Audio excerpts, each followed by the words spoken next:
بخاری اور مسلم دونوں میں حدیث ہے کہ اللہ کا ذکر کرنے والا زندہ کی مثل ہے اور ذکر نہ کرنے والا مردہ کی مثل ہے، یعنی وہ زندہ لاش ہے جو اللہ کا ذکر نہیں کرتا۔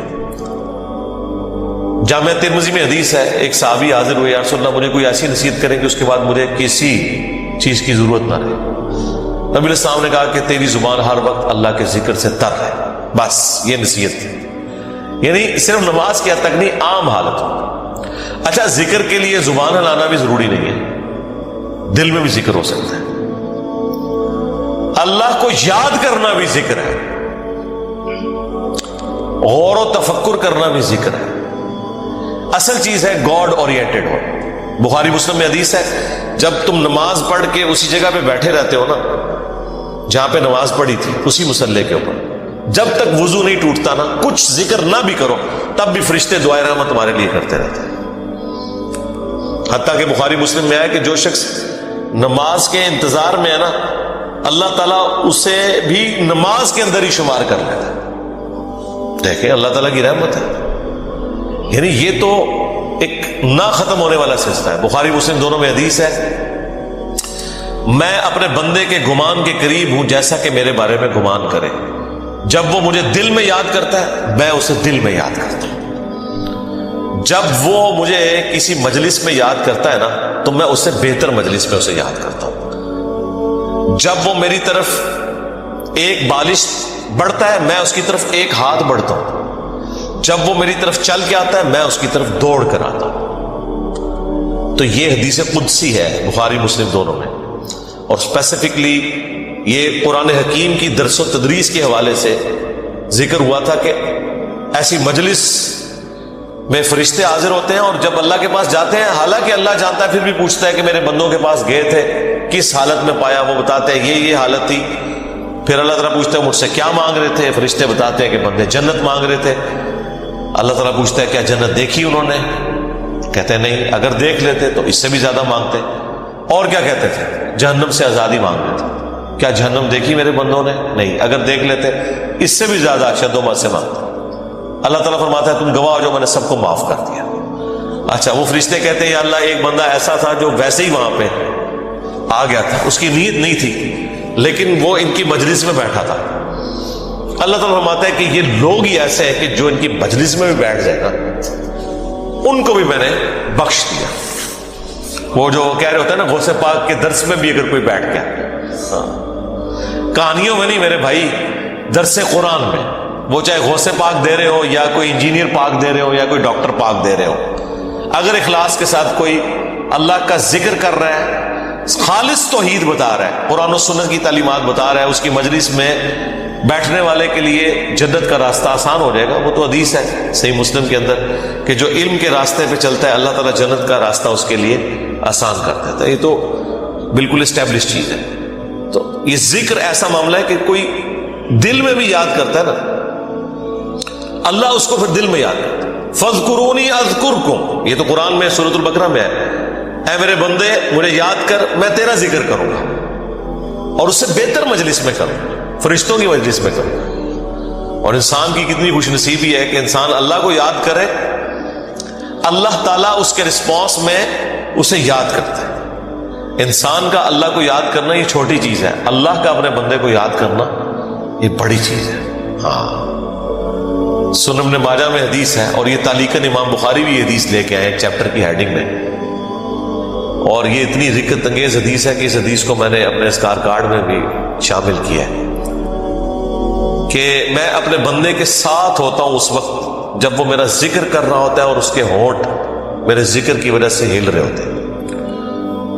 زبان سے ذکر کرنا یہ سب سے افضل ذکر ہے، کیونکہ اس میں آپ کی زبان، اعضاء، دل، دماغ سب کچھ شامل ہو جاتا ہے۔ دل میں بھی ذکر کرنے کا ثواب ہے لیکن زبان سے کرنا افضل ہے۔ اسی لیے آپ دیکھیں جو آبلیگیٹری چیزیں ہیں وہ اللہ تعالیٰ نے زبان کے ساتھ جوڑ دی ہیں، یعنی نماز آپ دل میں نہیں پڑھ سکتے، زبان سے پڑھنی ہے، اور کم از کم اتنی آواز سے کہ وہ خود آپ محسوس کر رہے ہو۔ محسوس سے مراد یہ نہیں ہے کہ 10 نمازی دیر تک سن رہے ہیں، نہیں، محسوس سے مراد ہے کہ آپ کو فیل ہو رہا ہے کہ آپ کو اپنی زبان سے پڑھ رہے ہیں۔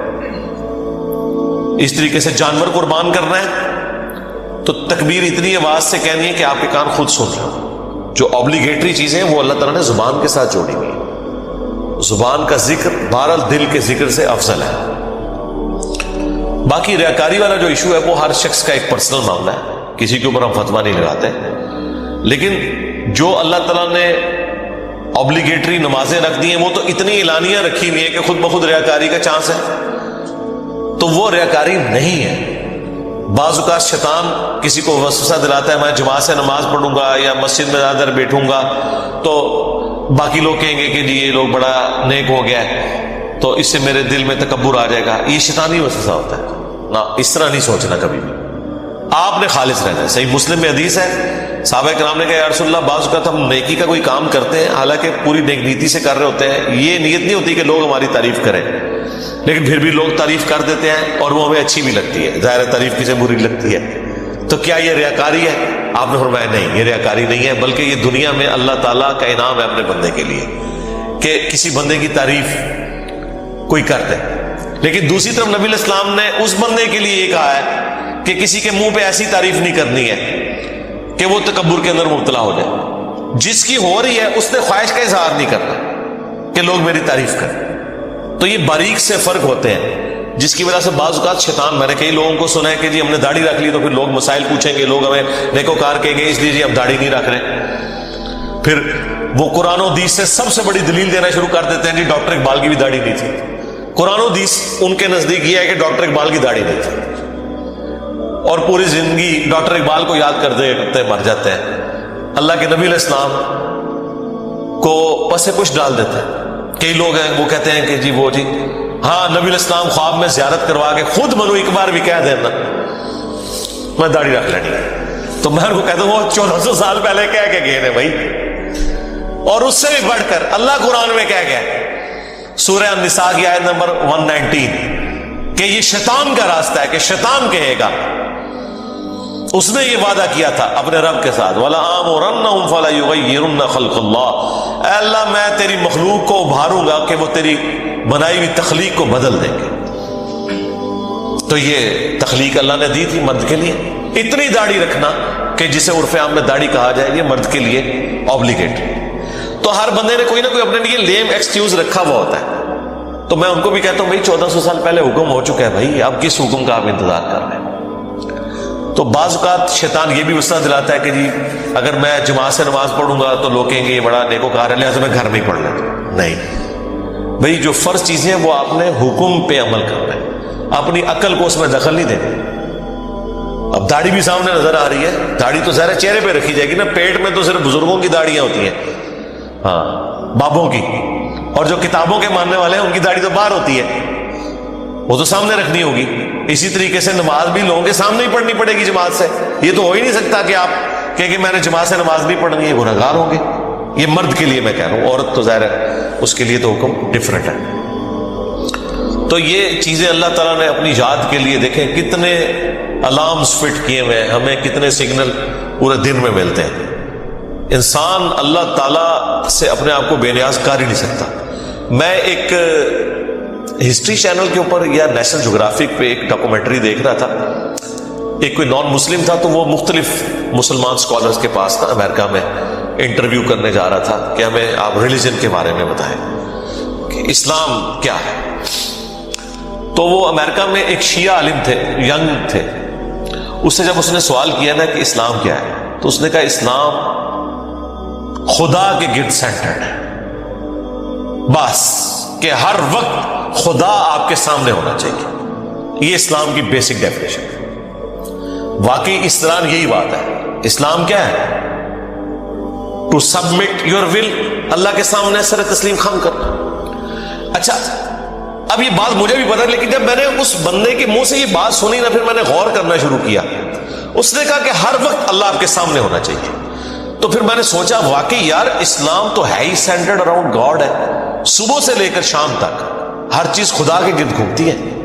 صبح اٹھ کے آپ پہلا جملہ کیا بولتے ہیں؟ الحمدللہ الذی احیانا بعدما اماتنا والیہ النشور. تمام تعریفیں اس اللہ کے لیے جس نے مرنے کے بعد مجھے دوبارہ سے زندہ کر لیا اور میں نے لوٹ کے اسی کی طرف جانا ہے. آخرت کا ذکر بھی ساتھ ہی ہے. یہ تلوار جو ہے نا یہ ہر وقت لٹکی رہے گی. آپ دیکھیں دنیا میں جتنی دعائیں ہو رہی ہوتی ہیں نا, آخرت کا موت کا ذکر ساتھ پیرلل میں آ رہا ہوتا ہے کہ تیاری سٹارٹ ہی صبح کیا ہو رہا ہے، اے اللہ موت کے بعد زندگی دی ہے اور پھر میں نے مار کے تیرے پاس ہی آنا ہے جو آخری موت ہے جس کے بعد میں نے اٹھنا بھی کوئی نہیں، پھر قیامت میں ہی اٹھنا ہے۔ یہ سٹارٹ ہو رہا ہے۔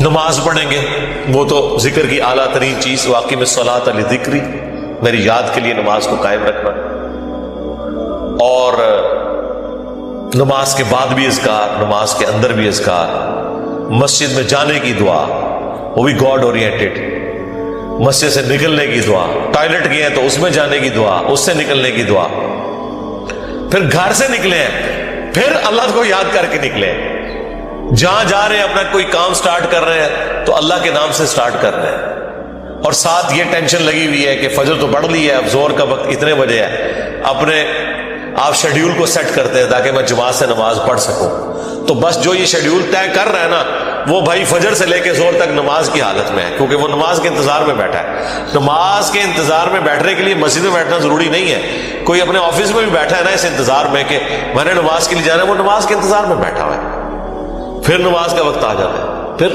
بازار میں جانے کی دعا، سواری پہ بیٹھے تو اس پہ دعا، وہ ساری دعائیں ذرا آپ پڑھیں، کوئی بزرگ بابا آپ کو ان دعاؤں میں نظر نہیں آئے گا، خدا سے شروع ہو کے خدا پہ ختم۔ یہ کائنات سینٹرڈ اراؤنڈ گاڈ ہے، ہماری زندگی کا مقصد خدا کی پہچان ہے، انبیاء کے دنیا میں آنے کا مقصد خدا کی پہچان ہے، ہر چیز خدا کے گرد گھومتی ہے۔ یہ اصل میں اللہ کو مطلوب انسان ہے جو سینٹرڈ اراؤنڈ گاڈ، تو آپ اس کے ذرا ٹیسٹ کو فیل کریں۔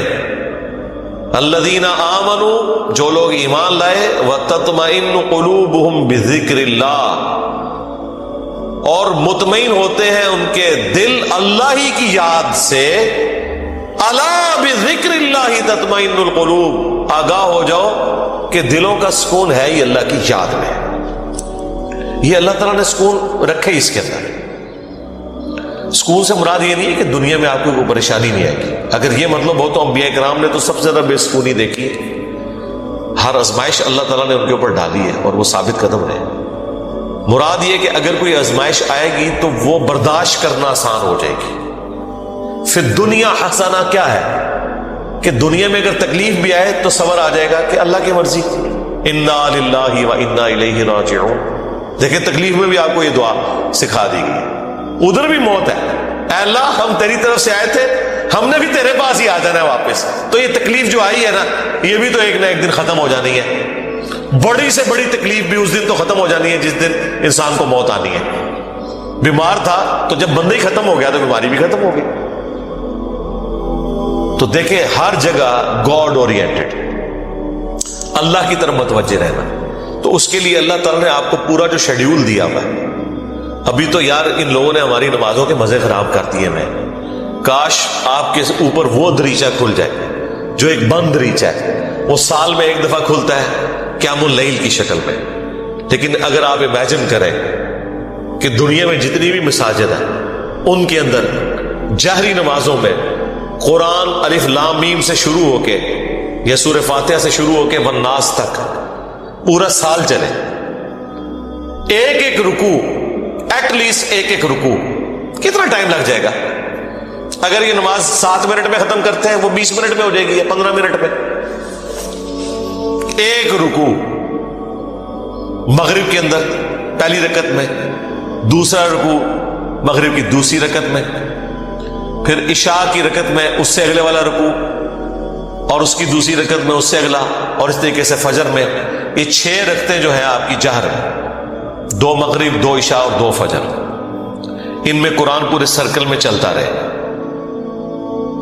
آپ کو عربی آتی ہے نہیں آتی اس سے کوئی فرق نہیں پڑتا، آپ کا اسمارٹ فون آپ کے ہاتھ میں ہو اور ترجمے والا قرآن آپ نے اس پہ کھولا ہوا، میں نے تو اس کا ثبوت بھی دے دیا بخاری سے کہ ذکوان تابعی حضرت عائشہ کا غلام تھا جو انہیں قیام اللیل رمضان میں کروایا کرتا تھا، وہ حافظ نہیں تھا تو وہ مصحف ہاتھ میں پکڑتا تھا، اما عائشہ اس کے پیچھے رمضان کا قیام کرتی تھی۔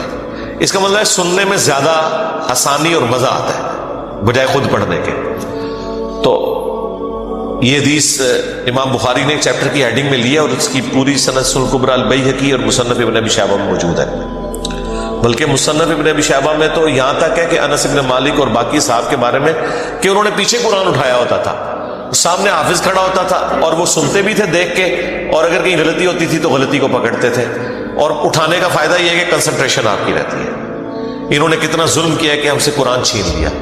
مغرب، عشاء اور فجر کی نمازیں واللہ اس لیے نہیں تھی کہ آپ نے صرف رکعتیں پوری کرنی ہے، یہ آپ کے اندر فیول ڈالنا تھا کہ جب آپ جہرن قرآن سنیں گے تو آپ کی پروگرامنگ ہوتی رہے گی۔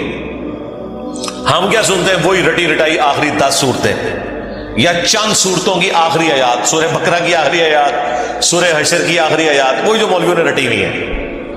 یار اگر حافظ قرآن نہیں بھی آپ کا امام مسجد، کوئی مسئلہ نہیں، وہ مصحف اٹھا کے پڑھ لے،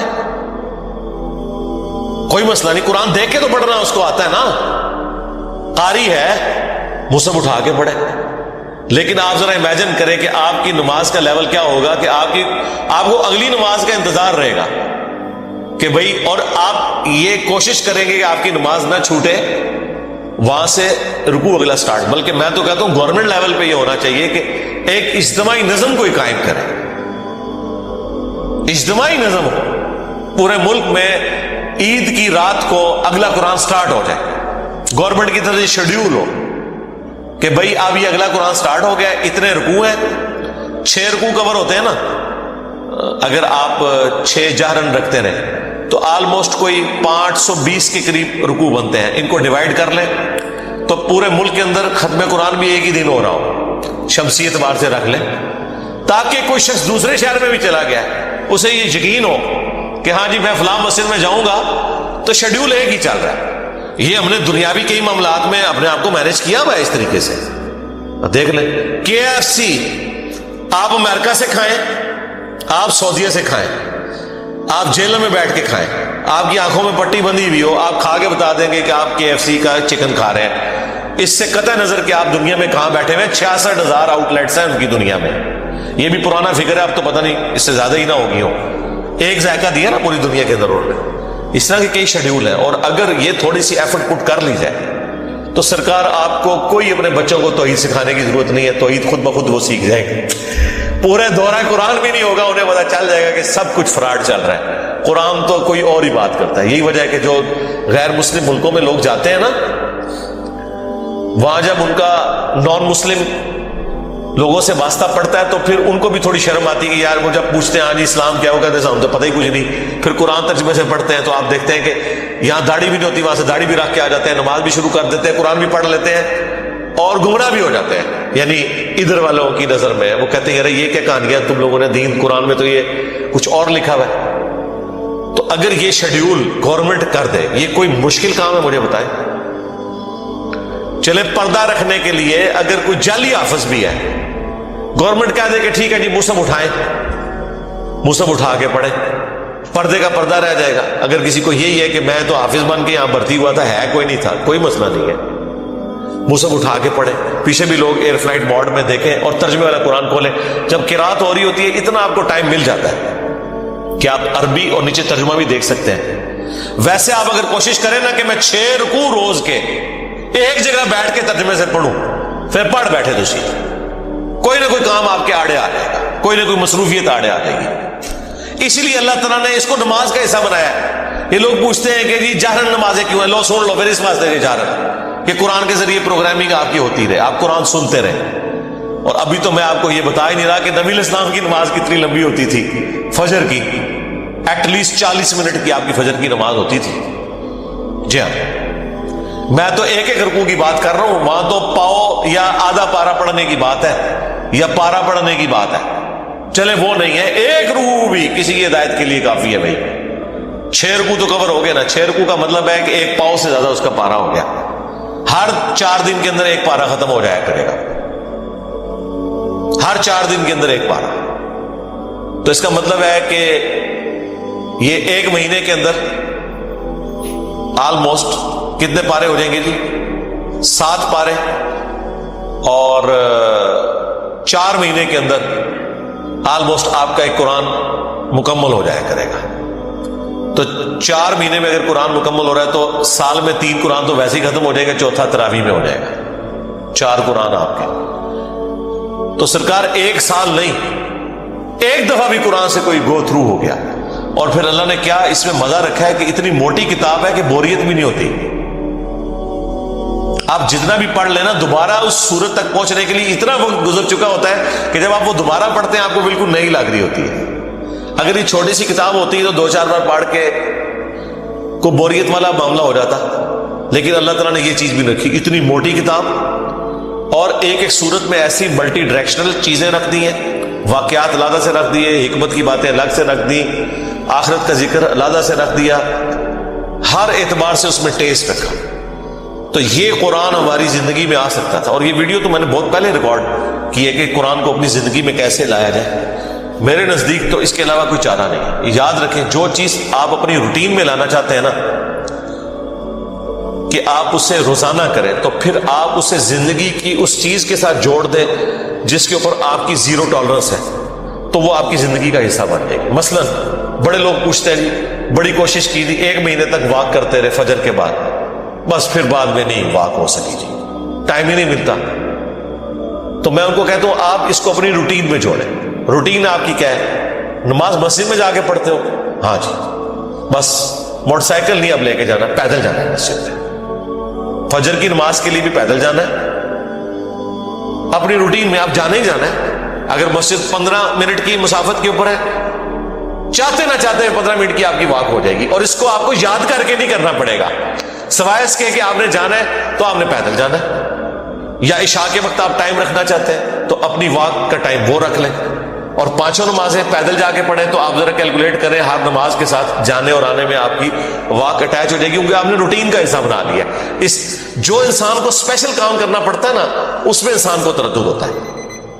لیکن جو انسان اپنی روٹین میں شامل کر لیتا ہے، بس یہ قرآن بھی میں کہتا ہوں آپ اپنی روٹین میں شامل کریں. اور اس کو شامل کرنے کا طریقہ یہی ہے کہ فرض نمازوں میں امام مسجد کی منت مارنی پڑے، کوئی مٹھی گرم کرنی پڑتی ہے اس کی، کرے اسے کہ بھائی یار چل کچھ نہیں تو فجر میں تو شروع کر یار، مغرب عشاء میں نہیں کر سکتا. میں آپ کو بتاؤں ہمارے اسلام آباد میں پنڈی میں ایک مسجد ہے، وہ روٹین کے ساتھ پچھلے کئی سالوں سے ان کی فجر کی نماز میں آلموسٹ 1 پاؤ قرآن کور کرتے ہیں اور پورا سال ان کا قرآن چلتا رہتا ہے. سب کو پتا ہوتا ہے کل یہاں سے شروع ہونا ہے، لوگ پڑھ کے آتے ہیں گھر سے بھی ایک وہ اس کا ٹیسٹ فیل کرتے ہیں.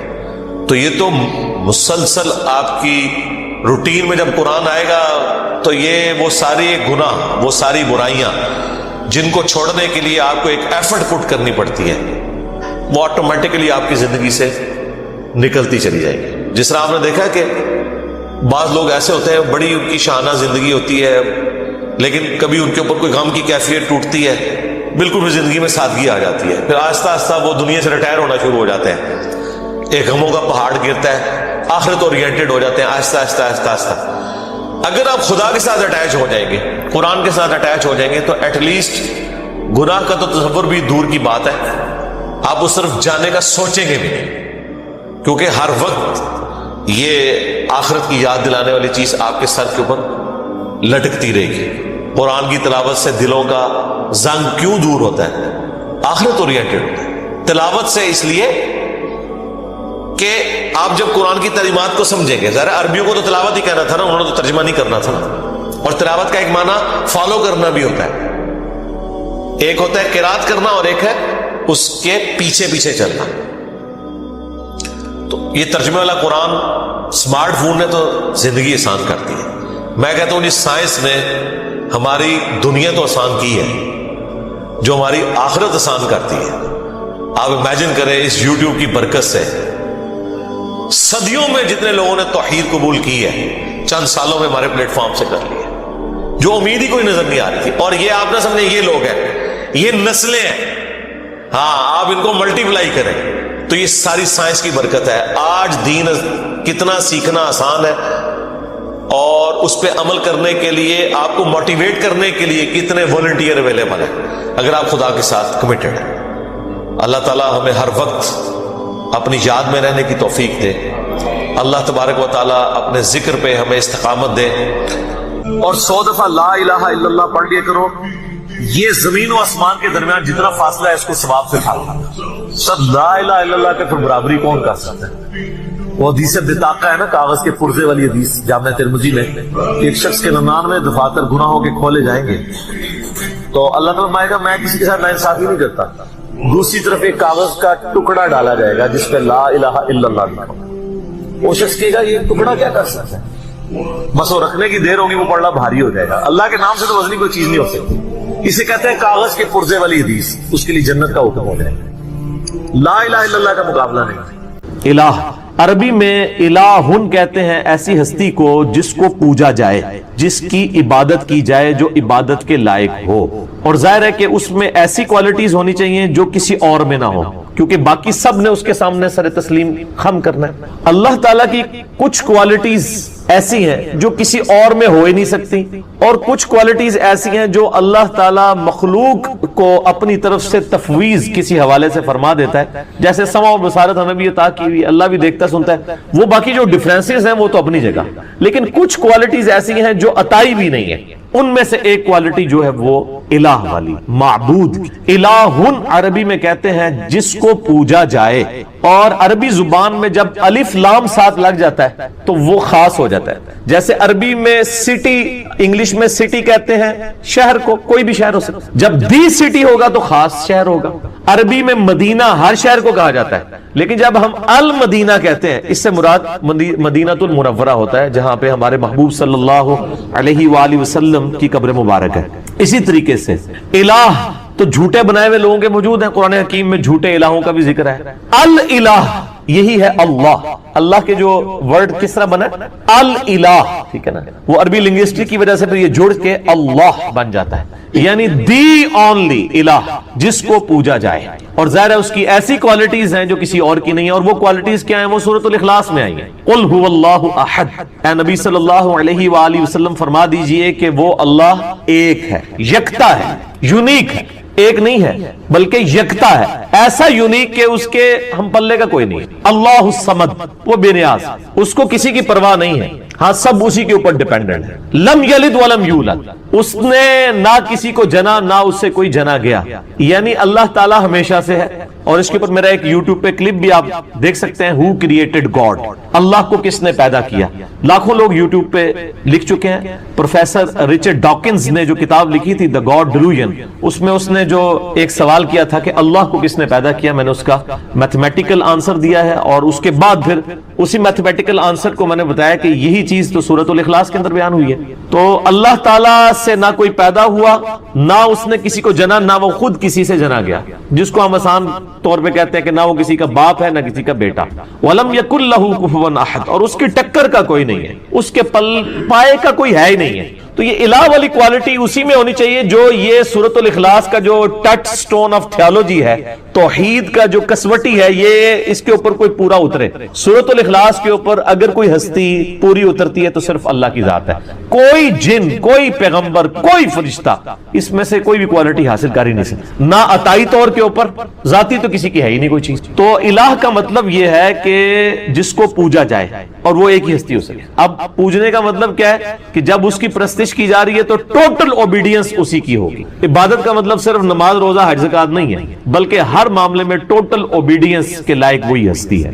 جو وہ حکم دے اس کی بجاوری انسان کے اوپر لازم ہے، اور اس کے مقابلے کے اوپر کسی اور کو نہیں مانا جائے. ان الحکم الا للہ، یعنی اللہ کے علاوہ کسی اور کا تو حکم چلنا ہی نہیں ہے. اور پیغمبروں کی بھی ہم جو اطاعت کرتے ہیں وہ سورۃ النساء کے اندر آیا کہ ہم نے پیغمبر اس لیے بھیجے کہ اللہ کے اذن سے ان کی اطاعت کی جائے. یعنی وہ بھی من یطیع الرسول فقد اطاع اللہ، جس نے رسول اللہ کی اطاعت کی اس نے گویا اللہ کی اطاعت کی. تو پیغمبروں کی کوئی ذاتی دعوت نہیں ہوتی ہے، نہ ان کی ذاتی کوئی شریعت ہوتی ہے، بلکہ وہ تو اللہ تعالیٰ کے ٹرو ریپریزنٹیٹو بن کے آن دا فیس آف ارتھ آتے ہیں. تو الہ کی یہ کوالٹیز ہیں کہ آپ نے اس کو ٹوٹلی اس کی اوبیڈینس اختیار کرنی ہے اور اس کے مقابلے پہ کسی کو نہیں ماننا.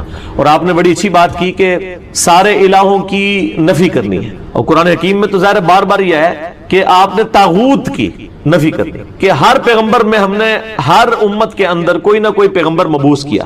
وَلَقَدْ بَعَثْنَا فِي كُلِّ أُمَّةٍ رَسُولًا أَنِ اعْبُدُوا اللَّهَ وَاجْتَنِبُوا الطَّاغُوتَ. ہر امت میں ہم نے کوئی نہ کوئی پیغمبر اٹھایا ایک ہی بنیادی دعوت کے ساتھ کہ عبادت کرو اللہ کی اور اللہ کے مقابلے پہ طاغوت کی نفی کرو. یہ اکثر لوگ پوچھ رہے ہوتے ہیں طاغوت کیا ہے. طغا عربی میں کہتے ہیں، طغیانی لفظ اردو میں بھی استعمال. جب سمندر اپنی باؤنڈری سے باہر نکلے تو